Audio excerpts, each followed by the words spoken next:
Eşkəlindən alışıram, şəkilinlə danışıram. Unutmağa çalışıram, unuda bilmirəm səni, unuda bilmirəm səni.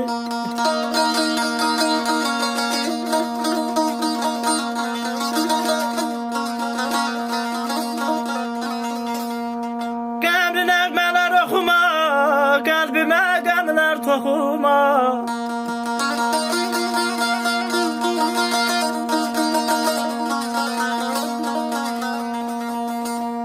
Qəmli nəğmələr oxuma, qəlbimə qəmlər toxumam.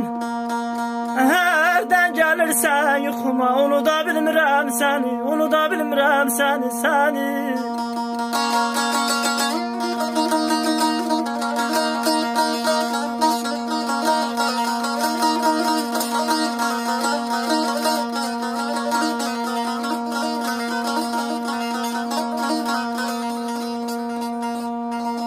Doğrusunu deyim gülüm, sensiz ötürayım ili.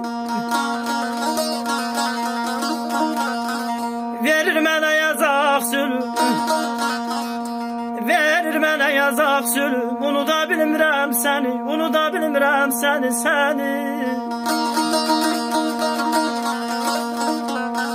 Dəmiroğlu sevdi yar,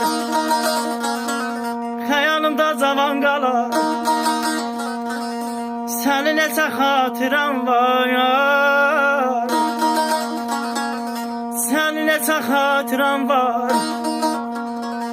Unuda bilmirəm səni, aman aman aman.